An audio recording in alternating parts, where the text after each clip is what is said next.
Hello everyone, আমি Subhajit. So তোমাদের কাছে আবার আমি নিয়ে চলে এলাম ব্যাঙ্কিং পারপাসের একটি ভিডিও। আগের বারে আমি ভিডিও বানিয়েছিলাম একটা উইথড্রল ভাউচার কীভাবে ফিল আপ করতে হয়। আজকে তোমাদের সঙ্গে শেয়ার করবো এই ডিপোজিট ভাউচার কীভাবে ফিল আপ করতে হয়। তো দেখো বন্ধুরা, কারণ আমি দেখেছি, আমি এখনও অবধি ব্যাংকে কর্মরত আছি। সো ব্যাংকে আমি দেখেছি অনেক কাস্টমার এসে কী করে, একে তাকে ধরে বেড়ায় যে তার ভাউচারটা একটু ফিল আপ করে দেওয়ার জন্য। তাকে এসে জিজ্ঞেস করবে না যে কীভাবে ভাউচারটি ফিল আপ করতে হয়।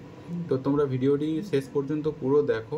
আমি ডেলি তোমাদের কাছে আপডেট নিয়ে আসবো, কিছু না কিছু ব্যাংকের ইনফরমেটিভ ভিডিও, যাতে তোমরা অনেকটা শিখে যেতে পারো। ব্যাংকিং পারপাস অনেক জিনিস তোমরা জেনে যেতে পারবে, যাতে তোমাদেরকে ব্যাংকে গিয়ে বেসিক কিছু জিনিস, যেগুলোর জন্য প্রত্যেক দিন মানুষকে ব্যাংকে আসতে হয়, তো এই বেসিক কিছু জিনিসগুলো তোমরা শিখে গেলে তোমাদেরকে কোনো কারোর কাছে গিয়ে বলতে হবে না যে তোমরা ভাই ভাউচারটা ফিল আপ করে দাও। তো দেখো, পুরো ভিডিওটা লাস্ট অবধি দেখো, পুরো কোনো কিছু নেই, বেসিক কিছু জিনিস আছে, পুরোটা বুঝতে পেরে যাবে। এটি হলো একটি ডিপোজিট ভাউচার। তোমরা যদি টাকা জমা করতে চাও তো ব্যাংকে যাবে, গিয়ে পর বলবে একটি ডিপোজিট ভাউচার দিতে। কী ভাউচার? Deposit voucher. ঠিক আছে। তো এই ডিপোজিট ভাউচারে জাস্ট কিছু অংশ ব্ল্যাঙ্ক থাকে। ঠিক আছে। তো দেখো, এই যে ডিপোজিট ভাউচারে ফার্স্ট তোমাদেরকে কি দিতে হবে? ডেট। ঠিক আছে। আজকের ডেট হলো তোমার 30/6/2025।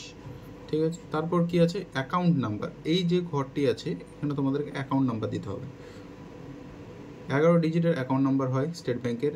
1 2 3 4 5 6 7 8 9 10 11। ঠিক আছে। অ্যাকাউন্ট নাম্বার দেওয়া হয়ে যাওয়ার পর তোমরা দেবে নাম। এখানে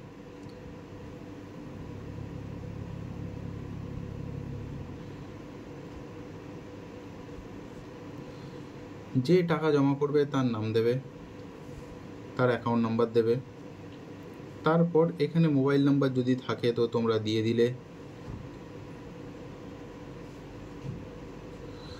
মোবাইল নাম্বার দিয়ে দেওয়ার পর ইমেল আইডি দেওয়ার দরকার নেই সচরাচর। তোমরা কত টাকা জমা করছো, ধরো তোমরা 10,000 টাকা জমা করছো, 10,000 রুপিস অনলি। এখানে দিয়ে দিলে 10,000। ওকে। তারপর তোমাদেরকে এখানে আসতে হবে। তোমাদেরকে যে যে টাকার নোট আছে সেই টাকার নোট এখানে গুনে দেবো। ধরো 200 টাকার নোট আছে 5টা, তো 1000 টাকা হয়ে গেল।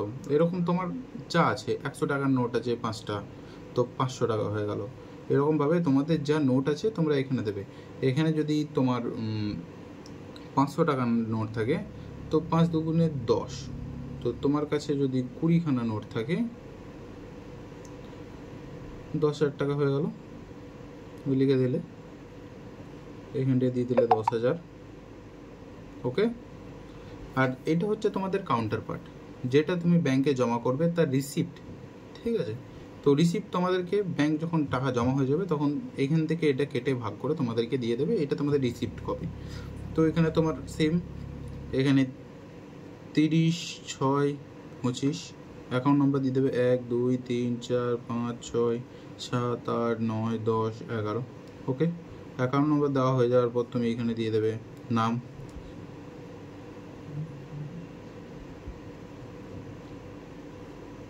ওকে। নাম দেওয়া হয়ে গেল। তো অ্যামাউন্ট কত টাকা জমা করছো? 10,000 টাকা। ঠিক আছে। এখানে কথায় লিখে দিতে হবে তোমাদেরকে ওয়ার্ডে। তো 10,000 রুপিস অনলি। ওকে। লিখে দিলে, এখানে দিয়ে দিলে তোমার 10,000 রুপিস। এই হয়ে গেল তোমার ভাউচার ফিল আপ। দেখে নাও পুরো জিনিসটা ভালো করে। তোমরা চাইলে স্ক্রিনশট করে নিতে পারো কীভাবে কী করতে হবে। এটা স্ক্রিনশট করে নেবে, এটা স্ক্রিনশট করে নেবে। তো দেখো, এইখানেতে তোমার একটা সিগনেচার করতে হবে যে টাকাটা জমা করছে, যে ডিপোজিট করছে। সো আমি এইখানে তোমার সিগনেচার একটা করে দিলাম।